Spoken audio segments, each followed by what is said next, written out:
And I decided the time has come to put all that work that I've done for men together and to really define what my take on men is and what are the things that attract me in a man's picture. And the interesting thing is that they go from tradition to sex to controversy to underground to challenging. To me, they all coexist and you find a place for everything.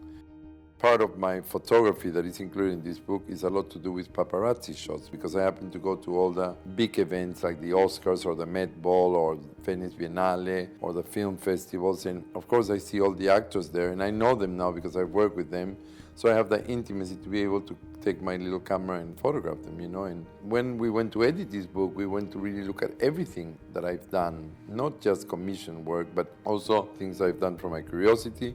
The snapshots were during my training of how to become a better photographer. I think that the magic of photography is that you can do an image in a thousandth of a second. I often compare myself to cowboys that train to draw their gun the quickest, because if not, they get killed. And for us, photographers, if we want to capture those moments that actually exist in a thousandth of a second, not only that the camera can capture them, but it's us. Are we quick enough to get that camera and capture them? Anything that is uniform is something that attracts me. I don't know if it's because of its perfection, its duplication, because there's a lot of them all dressed exactly the same, because of its tradition, because uniforms don't change, or because of what they represent. They're like the people that protect a country, and they represent a country in the way they're dressed. Is a personal style of a country.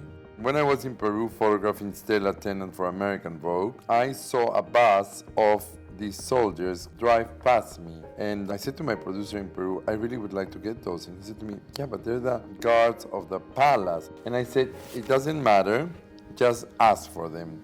And I connected with one person, then another person, and I got my bus with the soldiers. And what I like of this picture as well is that even though Stella is dressed like a bird of paradise that has nothing to do with them, she's wearing a hat that is from the mountains of Peru, and they were probably quite surprised to see this girl with blue hair and an Indian hat and a gold dress with patterned tights. They didn't react at all to it. They acted like they were not there or she was not there, and it was the most normal situation in their life. I love the peace that they bring. Soldiers have this way of, like living a very, almost you give up your persona to be in the army. You have to become a part of a general energy. You're no longer an individual, but part of a big group. The Brazilian man is something that has really influenced me for many years. There is a certain way of presenting themselves and of acting that is very typical to Brazil, that nobody else really has. It's a certain looseness, a certain nonchalant, and a certain security in the body that sort of has been a big influence in my work. And of course, not only the men, also the women. And I sometimes like the idea of defining either the men by the woman or the women by the men, because I find that you can see a girl or you can see a guy, but it's when you see them in their environment and with their people that you understand who that person really is. So I'm constantly trying to put people in a situation where they are defining the others around them. Brazil has been a huge influence for me since the beginning, because when I was 14, 15 years old and I started going there, I was always amazed by the fact that everybody can walk in a Speedo and flip-flops everywhere. You can go to the supermarket, you can go to the bank, you can go to visit a friend, then go to the beach, then go back to a restaurant and have lunch. And it's sort of accepted in the months of summer where it's very, very hot that you can exist half naked all the time. I wasn't raised that way. Peru was much more conventional, much more classic. They were more geared towards an elegant, you have to present always yourself in a certain way, dress yourself. And I quite like this way of being, that you can be actually not thinking of your clothes and not thinking of what you're wearing. The other day I was talking about my favorite state of dressing, and in a way it is about being in a bathing suit, because I just don't need to care. And Brazil has taught me that, and I love to celebrate it, and I go often to work there, and I love the coexistence of styles and of different nationalities that live there.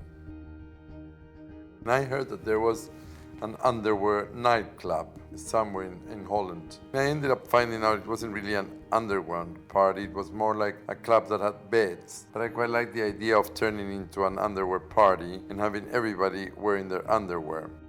I love this idea also of always producing big images with lots of people, and I don't shy away to crowds, which is probably hell for some people, especially for stylists. They hate it because they have to dress a lot of people. But for me, I quite like it. It makes it be like there's life in the image. I grew up in a big family. We were 6 children, and my father had 2 brothers, each with 6 children. So in a way, being a lot all the time together is something that I've grown up with. People sometimes ask me, do you ever spend time alone? Do you not like being alone? And the truth of the matter is that apart from the moments when I need to reflect on myself, loneliness is not a state of mind that I know very much because I grew up with lots of people, so I never really had that sensation or the need of it. And I think on the contrary, I thrive on people. I'm a very social person that wants to always be in the epicenter of life. And life happens with people. It doesn't happen on your own. Alta Moda was a series that I did of Peruvian dresses from the region of Cusco in the mountains of Peru. I called it Alta Moda because of the game of words with haute couture, which means the highest way of dressing, but in this case it means the highest place where they dress, because Cusco is the highest place in Peru. And it was really interesting to see the reaction of the people after I decided to document our own clothes, because in Peru they look much at the outside, and I had decided that so many of the ideas of the outside come from the tradition of countries and their costumes, their traditional costumes. It was amazing because I went to Cusco and found this place that had a collection of thousands of costumes, and I decided to do the pictures there and then in the same place that he had it because the light was beautiful. And I borrowed the background from a photographer called Martin Chambi, who was one of the main photographers of Peru that documented Peru from the 20s, 30s, 40s. And it's incredible that his family still has this backdrop that I use for these pictures. In the 80s, I moved to New York, and it was a very weird time to go to New York because it is when New York was happening. You actually had many things that were so different to how the rest of the world was living. I had moved to England in 1976 that was really made out of tradition and of things that existed already that you couldn't change. And then I moved to New York in the early 80s where everything could be changed and nothing existed for too long or for many years. Things just were constantly changing. And I had the luck that I worked for a magazine called Perluit, and they asked me to photograph Andy Warhol. Andy Warhol was like the most creative, cutting-edge, revolutionary artist of his time. He wasn't only an artist, but he also had a magazine and he did films, and he was surrounded by people that were completely unproven, the people that we didn't know who they were, and they were like the alternative people. And it was so interesting for me because I surround myself by many young people today of all different roads of life, of all different nationalities, of all different professions. When I went to photograph Andy Warhol, he was in New York, and his offices were called The Factory because they did everything in there, and everybody lived in there, and everybody cohabited this space. And almost if you didn't go to the factory for one reason or another, you sort of weren't living that time. That time lived around people and places. Studio 54, Andy Warhol, Calvin Klein, they all belonged to that time. Bianca Jagger, Mick Jagger, you know, it defines an era. And unless you were a part of that world, you were out. One of the things that repeats a lot in my work is family. I just find the idea of family, I guess it's associated to symmetry, and I'm obsessed with symmetry. I've always been attracted to that, and I find family in a way has that. People look alike, parents look like children, brothers look alike. That's one thing that attracts me about a family. And then the other thing is that I quite like the idea of history. What happened to the father, the grandfather, who married who, what did he do, and connections. I love joining the dots. Tradition is something that always puzzles me because I live in the world of fashion that is constantly changing. And tradition is something that doesn't change, it's something that lingers, that continues, and that holds on to what was created years ago. And it's this whole thing of hanging on to tradition that I find amazing. And of course, the clothes are also incredible because you can often see many layers of different themes and of different topics that are represented in the clothes. And how, even though we're in the year 2015, they carry on doing these looks that probably belonged centuries ago. Somebody asked me the other day whether I thought that humor, my humor, had been influential in my work. And I realized that the ridiculousness and the funny is always something that attracts me. I love to laugh and I love to make people laugh, and I think that it is just a gift to live in harmony and to enjoy life, and laughing is probably the biggest way that you express that. And I'm always fascinated by things that are completely ridiculous. The ridiculous is something that attracts me. And I love also the idea of not caring. I think that people care a lot about everything they do. And I love the idea of the not caring, that you can actually do anything and you don't care. And in this case, this guy is eating an ice cream and the ice cream is going all over his body. But he doesn't really care. He's even putting it in his inside pocket to save his ice cream for later and enjoy it at another time.